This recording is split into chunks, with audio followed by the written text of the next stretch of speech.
Capítulo 9. Septiembre. Chocolate y rosca de reyes. Ingredientes: 2 libras cacao soconosco, 2 libras cacao maracaibo, 2 libras cacao Caracas, azúcar entre 4 y 6 libras según el gusto.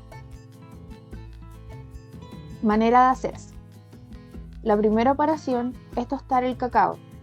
Para hacerlo, es conveniente utilizar una charola de hojalata en vez de la de colmal, pues el aceite que se desprende de los granos se pierde entre los poros del colmal.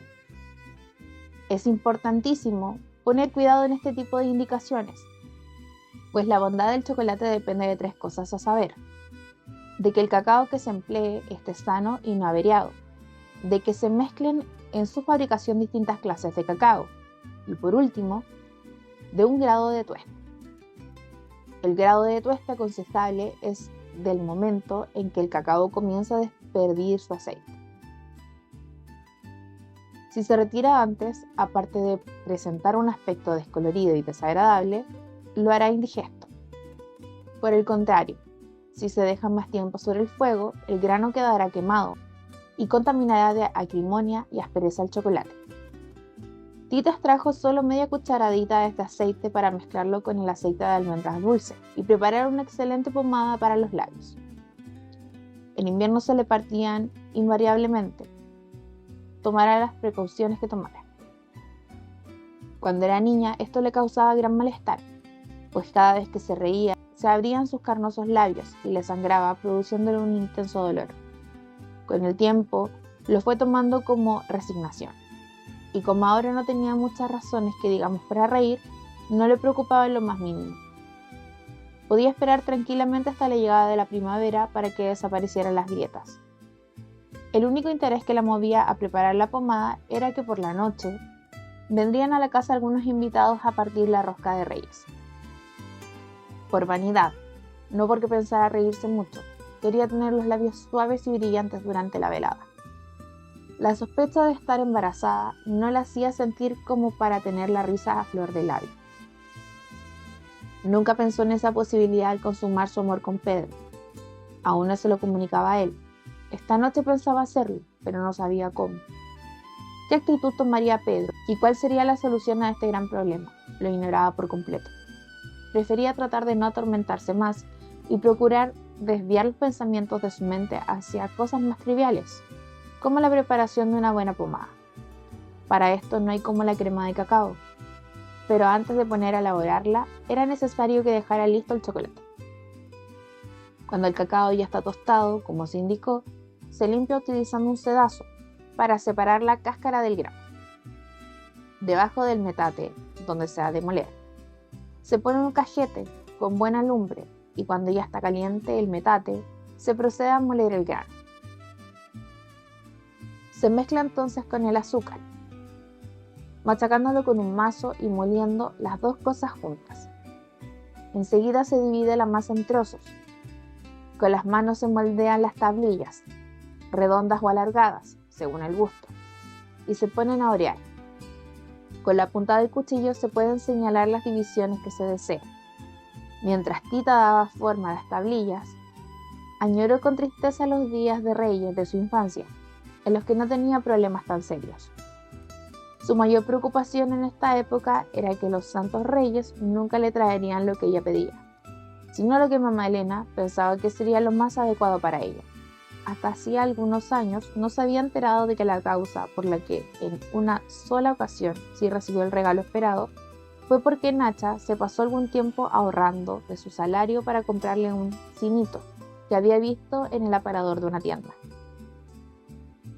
Le llamaban cinito por ser un aparato que proyectaba imágenes en la pared utilizando un quinqué de petróleo como fuente de luz, dando un efecto parecido al del cine. Pero su nombre verdadero era el de zootropo. Qué enorme felicidad le proporcionó verlo junto a su zapato al despertarse por la mañana. Cuántas tardes gozaron ella y sus hermanas viendo las imágenes en secuencia que venían dibujadas en tiras de cristal y que presentaban diferentes situaciones de lo más divertidas. Qué lejos le parecía ahora esos días de felicidad, cuando Nacha estaba a su lado. Nacha. Extrañaba su olor a sopa de fideo, a chilaquiles, a champurrado, a salsa de molcajete, a pan con natas, a tiempos pasados. Por siempre sería insuperable su sazón, sus atoles, sus tés, su risa, sus chiqueadores en las sienes, su manera de trenzarle el pelo, de arroparla por las noches, de cuidarle sus enfermedades, de cocinarle sus antojos, de batir el chocolate. Si pudiera volver en un solo momento a aquella época para traerse de regreso un poco de la alegría de esos instantes y poder preparar la rosca de Reyes con el mismo entusiasmo que entonces. Si pudiera comerla más tarde con sus hermanas, como en los viejos tiempos, entre chanzas y bromas, cuando aún no tenían que disputarse Rosaura y ella el amor de un hombre, como cuando ella aún ignoraba que le estaba negado el matrimonio en esta vida, como cuando Gertrudis no sabía que huiría de la casa y trabajaría en un bordel, como cuando al sacarse el muñeco de la rosca se tenía la esperanza de que lo que se desatara se cumpliría milagrosamente al pie de la letra. La vida le había enseñado que las cosas no eran tan fáciles, que son pocos los que pasándose de listo logran realizar sus deseos a costa de lo que sea, y que obtener el derecho de determinar su propia vida le iba a costar más trabajo del que se imaginaba. Esta lucha la tendría que dar sola, y esto le pesaba. Si al menos tuviera a su lado a Gertrudis, su hermana, pero parecía más probable que un muerto volviera a la vida que Gertrudis regresara a la casa. Nunca habían vuelto a recibir noticias de ella, desde que Nicolás le había hecho entrega de su ropa en el burdel donde había ido a caer. En fin, dejando orear al lado de sus recuerdos las tablillas de chocolate que acababa de terminar, se dispuso a preparar la rosca de Reyes. Ingredientes: 30 gramos de levadura fresca, un cuarto kilogramo de harina, 8 huevos, 2 cucharadas de agua de azahar, 1,5 taza de leche, 300 gramos de azúcar, 300 gramos de mantequilla, 250 gramos de frutas cubiertas, un muñeco de porcelana. Manera de hacerse: con las manos o utilizando un tenedor se desbarata la levadura en 1/4 kilo de harina, agregándole poco a poco media taza de leche tibia. Cuando están bien incorporados, los ingredientes se amasan un poco y se dejan reposar en forma de bola, hasta que la masa crezca el doble de su tamaño. Justo cuando Tita ponía la masa a reposar, Rosaura hizo su aparición en la cocina. Venía a pedirle ayuda para poder llevar a cabo la dieta que John le había recetado. Desde hacía unas semanas tenía graves problemas digestivos. Sufría de flato y de mal aliento. Rosaura se sintió tan apenada por estos trastornos que inclusive tuvo que tomar la decisión de que Pedro y ella durmieran en recámaras separadas. De esta manera aminoraba un poco su sufrimiento al poder desalojar ventosidades a su antojo. John le había recomendado abstenerse de alimentos tales como raíces y legumbres, realizar un activo trabajo corporal. Esto último se le dificultaba por su excesiva gordura. No se explicaba por qué desde que regresó nuevamente al rancho había empezado a engordar tanto, pues seguía comiendo lo mismo que siempre. El caso es que le costaba un trabajo enorme poner en movimiento su voluminoso y gelatinoso cuerpo.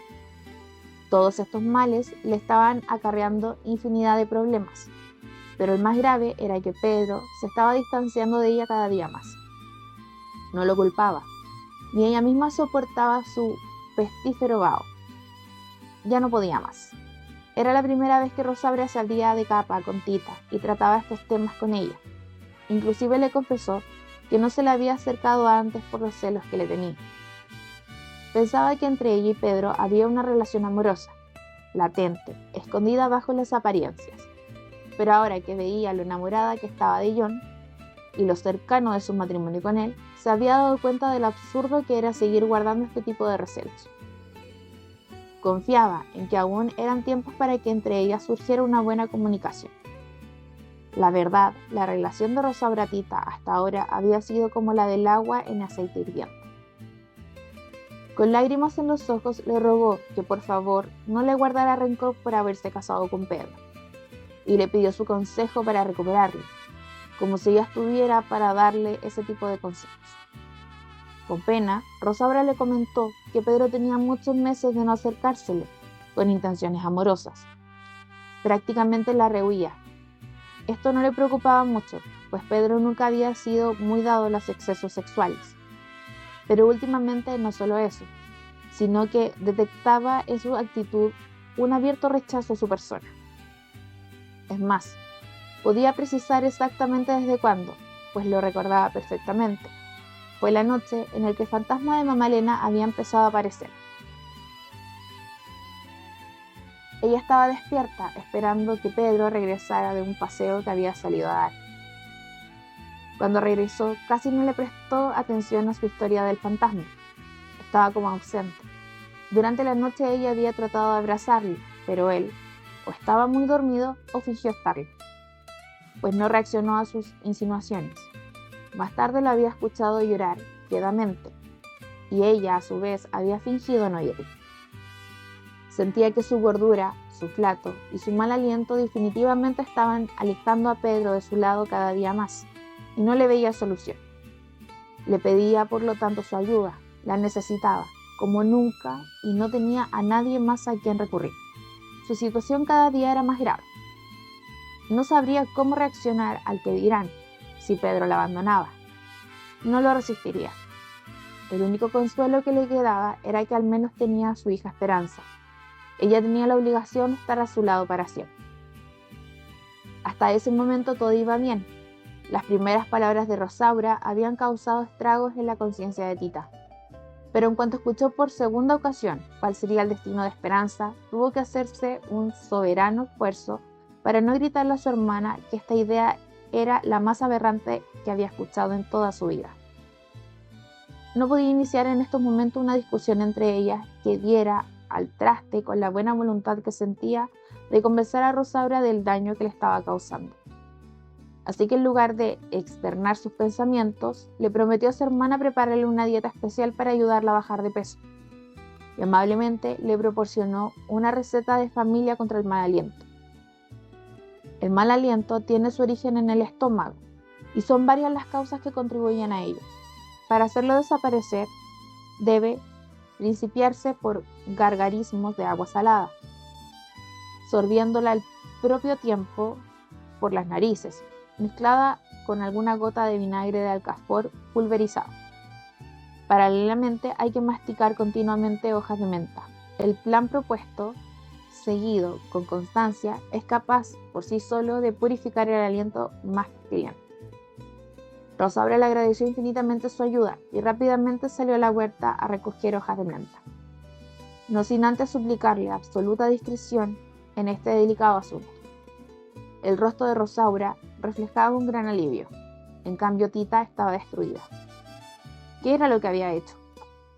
¿Cómo resarcir el daño a Rosaura, a Pedro, a ella misma, a John? ¿Con qué cara lo iba a recibir dentro de unos días cuando regresara de su viaje? John, la persona a quien solo tenía cosas que agradecerle. John, el que le había vuelto la cordura. John, el que le había mostrado el camino de la libertad. John, la paz, la serenidad, la razón. Verdaderamente él no se merecía esto. ¿Qué decirle? ¿Qué hacer? Por lo pronto, lo mejor era que continuara preparando la rosca de Reyes, pues la masa con levadura que había dejado reposar mientras platicaba con Rosaura ya estaba lista para el paso siguiente.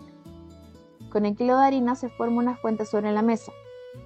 En el centro se ponen todos los ingredientes y se van amasando, empezando por los del centro y tomando poco a poco la harina de la fuente, hasta que se incorpora toda. Cuando la masa que contiene la levadura ha subido el doble de su tamaño, se mezcla con esta otra masa, integrándolas perfectamente, hasta el punto que se desprendan de las manos con toda facilidad. Con una raspa se quita la masa que se ha quedado pegada en la mesa, para integrarla también. Entonces se vacía la masa en un recipiente hondo, engrasado. Se tapa con una servilleta y se espera que suba nuevamente el doble de su tamaño. Hay que tener en cuenta que la masa tarda aproximadamente 2 horas en duplicar su tamaño, y es necesario que lo haga 3 veces antes de poder meterla al horno. Cuando Tita estaba cubriendo con una servilleta la vasija donde puso a reposar la masa, una fuerte ráfaga de viento azotó la puerta de la cocina abriéndola de par en par, permitiendo que un frío helado la invadiera. La servilleta voló por los aires y un gélido estremecimiento recorrió la espalda de Tita. Giró su cuerpo y asombrada quedó frente a frente con mamá Elena, que la miraba duramente. Te dije muchas veces que no te acerques a Pedro. ¿Por qué lo hiciste? Yo lo intenté, mami, pero... Pero nada, lo que has hecho no tiene nombre. ¿Te has olvidado de lo que es la moral, el respeto, las buenas costumbres? No vales nada. Eres una cualquiera, que no se respeta ni a sí misma. Has enlodado el nombre de toda mi familia, desde mis antepasados hasta el de esa maldita criatura que guardas en tus entrañas. No, mi hijo no está maldito. Sí lo está. Lo maldigo yo. A él y a ti, para siempre. No, por favor. La entrada de Chencha en la cocina hizo que mamá Elena diera media vuelta y saliera por la misma puerta por donde había entrado. Cierra la puerta, niña. ¿No ves el frío que hace aquí? Últimamente te veo muy despatulatada. Pues traís, pues no. Nada, no le pasaba nada más que tener un mes de atraso en su menstruación. La sospecha de estar embarazada, de tener que decírselo a John cuando regresara a casarse con ella, tener que cancelar ese matrimonio, tener que abandonar ese rancho si es que quería tener a su hijo sin problemas, tener que renunciar para siempre a Pedro, pues no podía hacerle más daño a Rosaura. Solo eso le pasaba, pero no se lo podía decir. De hacerlo, con lo chismosa que era Chencha, al otro día todo el pueblo lo sabría. Prefirió no darle ninguna respuesta y cambiarle el tema sin más ni más, tal y como Chencha se lo hacía cuando a ella le sorprendían alguna falta. ¡Qué barbaridad! La masa ya está desbordándose. Déjame terminar la rosca, o nos va a caer la noche, encima sin haber terminado. Aún no se estaba desbordando la masa de la vasija donde la había puesto a reposar, pero era el pretexto ideal para distraer la atención de Chencha hacia otro asunto. Cuando la masa ya dobla su tamaño por segunda vez, se vacía sobre la mesa y se hace una tira con ella. En medio se le pone, si se desea, algunas frutas cubiertas en trozos, si no solamente el muñeco de porcelana, al azar. Se enrolla la tira, metiendo una punta en la otra. Se pone sobre una lámina engrasada y enharinada, con la unión hacia abajo. Se le da forma de rosca, dejando bastante espacio entre la misma y la orilla de la lámina, pues todavía va a doblar su tamaño una vez más. Mientras tanto, se enciende el horno para mantener una temperatura agradable en la cocina hasta que termine de esponjarse la masa. Antes de introducir el muñeco de porcelana en la rosca, Tita lo observó detenidamente. Según la tradición, la noche del 6 de enero se parte la rosca y la persona que saca el muñeco que viene escondido dentro de ella queda obligado a celebrar una fiesta el 2 de febrero, Día de la Candelaria, cuando hay que levantar el nacimiento del niño Jesús. Desde que eran muy niñas, esa tradición se había convertido en una especie de competencia entre ella y sus hermanas. Se consideraba muy afortunada a la que tenía la suerte de quedarse con el muñeco. Por la noche podría pedir un deseo apretándolo fuertemente con las 2 manos. Observando detenidamente las delicadas formas del muñeco, pensaba lo fácil que era desear cosas durante la niñez. Entonces no había imposibles. Cuando uno crece, se da cuenta de todo lo que no se puede desear, porque es algo prohibido, pecaminoso, indecente. ¿Pero qué es la decencia? ¿Negar todo lo que uno quiere verdaderamente? Ojalá nunca hubiera crecido, ni conocido a Pedro, ni tuviera que desear no estar embarazada de él. Ojalá que su madre dejara de atormentarla, de toparse con ella por todos los rincones y de gritarle lo indigno de su proceder. Ojalá que Esperanza se casara sin que Rosaura lo pudiera impedir y que nunca conociera de estas angustias y dolores. Ojalá que esa niña tuviera la fuerza que había tenido Gertrudis para huir de la casa, en caso de ser necesario. Ojalá que Gertrudis regresara a la casa para darle a Tita el apoyo que tanto necesitaba en estos momentos. Pidiendo estos deseos, introdujo el muñeco en la rosca y la dejó sobre la mesa, para que siguiera aumentando de tamaño. Cuando la masa dobla su tamaño por tercera vez, se decora con las frutas cubiertas, se barniza con huevo batido y se le pone el azúcar. Se mete al horno por 20 minutos y después se deja enfriar. Cuando la rosca estuvo lista, Tita le pidió a Pedro que le ayudara a llevarla a la mesa. Le hubiera podido pedir ayuda a quien fuera, pero necesitaba hablar con él en privado. Pedro, necesito hablarlo solas. Es muy fácil. ¿Por qué no va al cuarto oscuro? Ahí lo podemos hacer sin que nadie nos moleste. Llevo muchos días esperando que vaya. Lo que tengo que decirle es precisamente sobre esas visitas. La entrada de Chencha interrumpió la conversación para informar que los lobos acababan de llegar a la fiesta y solo estaban esperando por ellos para partir la rosca. Entonces Tita y Pedro no les quedó otra que suspender la conversación y llevar la rosca al comedor, donde era esperada con ansias.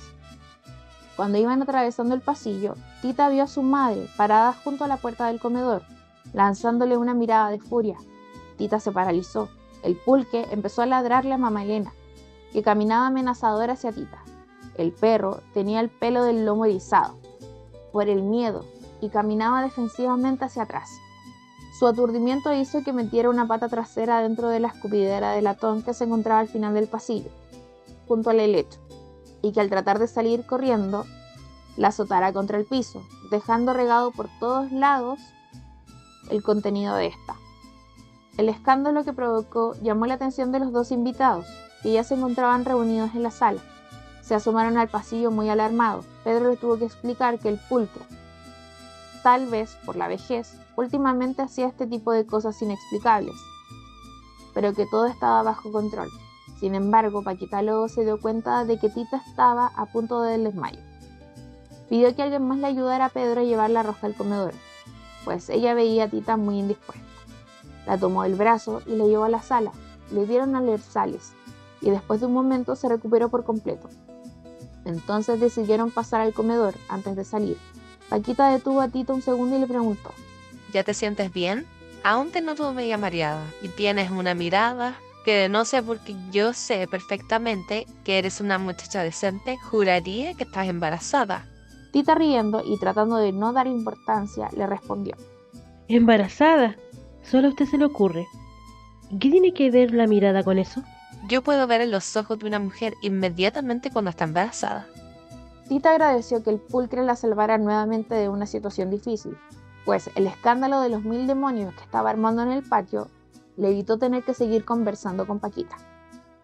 Además de los ladridos del pulcre, se escuchaban los sonidos provocados por el galope de varios caballos. Todos los invitados ya estaban en casa. ¿Quién podría ser a estas horas? Tita se dirigió rápidamente a la puerta, la abrió y vio como el pulcre le hacía fiestas a la persona que venía al frente de una compañía de revolucionarios. Hasta que se acercaron lo suficiente, no pudo apreciar que quien venía al mando de la tropa era nada menos que su hermana Gertrudis. A su lado cabalgaba el ahora general Juan Alejandres, el mismo que le había robado tiempo atrás. Gertrudis se bajó del caballo y, como si el tiempo no hubiera pasado, dijo con desparpajo que, sabiendo que era día de partir la rosca de Reyes, había venido por una buena taza de chocolate recién batido. Tita, abrazándola emocionada, la llevó de inmediato a la mesa para cumplirle ese deseo. En la casa lo hacían como nadie, pues ponían mucho esmero en todos los pasos a seguir para hacerlo, desde su fabricación hasta la batida del chocolate, que es otro capítulo importantísimo. La impericia al batido puede ocasionar que un chocolate de excelente calidad se convierta en detestable, o por su falta de cocimiento, o por estar pasado de punto, o muy espeso, o aún quemado. El método para evitar todas las fallas anteriores es muy sencillo. Se pone en la lumbre una tablilla de chocolate con agua. La cantidad de agua debe ser un poco mayor que la que se necesita para llenar el pocillo en que se ha de hervir.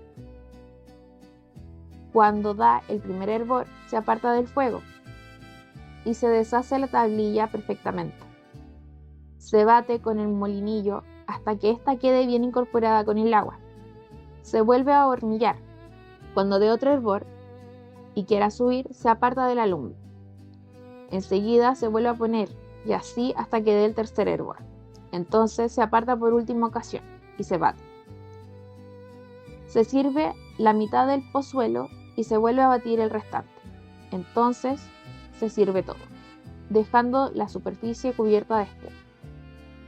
Se puede hacer también con leche en lugar de agua, pero en esta ocasión solo se le da un hervor. La segunda ocasión, que se pone al fuego, se bate para que no quede muy espeso. El chocolate hecho con agua es de mejor digestión que el de leche. Gertrudis cerraba los ojos cada vez que daba un sorbo a la taza de chocolate que tenía frente a ella. La vida sería mucho más agradable si uno pudiera llevarse a donde quisiera que fueran los sabores y los olores de la casa materna. Bueno, esta ya no era su casa materna, su madre había muerto sin que ella se enterara. Sintió mucha pena cuando Tita se informó. Ella había regresado con la intención de mostrarle a mamá Elena que había triunfado en la vida. Era generala del ejército revolucionario. Este nombramiento se lo había ganado a pulso, luchando como nadie en el campo de batalla.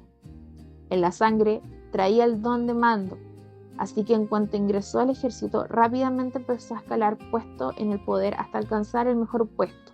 Y no solo eso, regresaba felizmente casada con Juan.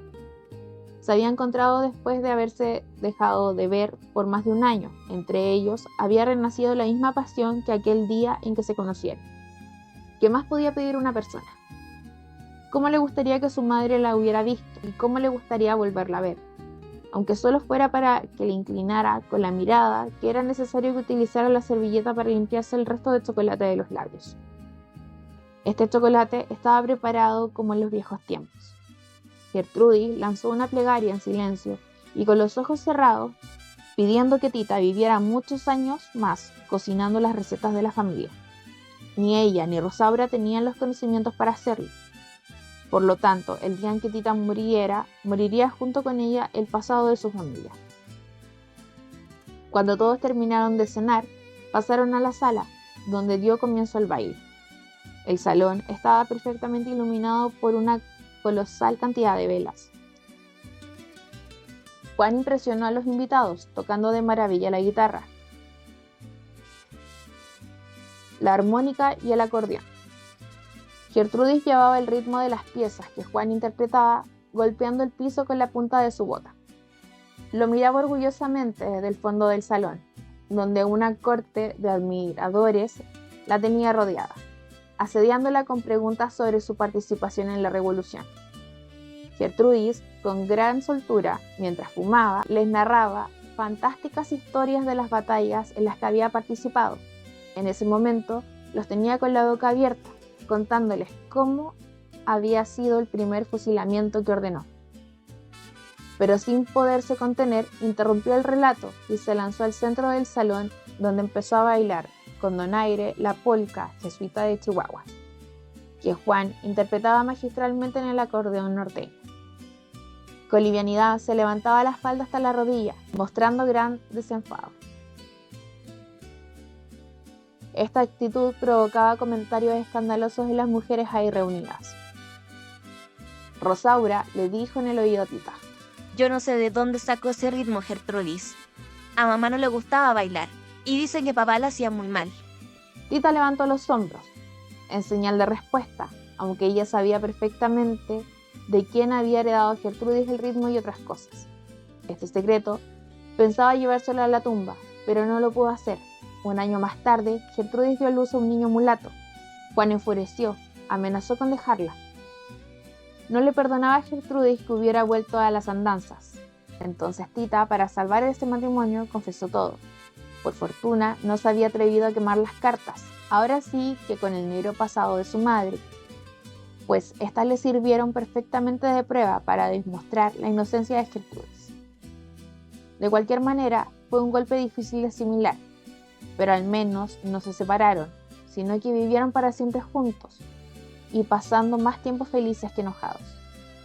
Así como sabía la razón del ritmo de Gertrudis, sabía la razón del fracaso matrimonial de su hermana y de su propio embarazo. Ahora le gustaría saber cuál era la mejor solución. Eso es lo importante. Lo bueno es que ya tenía a alguien a quien confiar sus penas. Esperaba que Gertrudis se quedara en el rancho lo suficiente como para que la escuchara y la aconsejara. En cambio, Chencha deseaba todo lo contrario. Estaba furiosa con Gertrudis. Bueno, no precisamente con ella, sino con el trabajo que representaba el atender a su tropa. En lugar de gozar de la fiesta a esas horas de la noche, había tenido que poner una gran mesa en el patio y elaborar chocolate para los 50 de su tropa. Continuará. Siguiente receta, torrejas de nata. Si te gusta este contenido, no olvides dar like y suscribirte y activar la campanita, así seguiremos compartiendo contigo. Además, puedes seguirnos en todas nuestras redes sociales: YouTube, Instagram, Facebook y TikTok.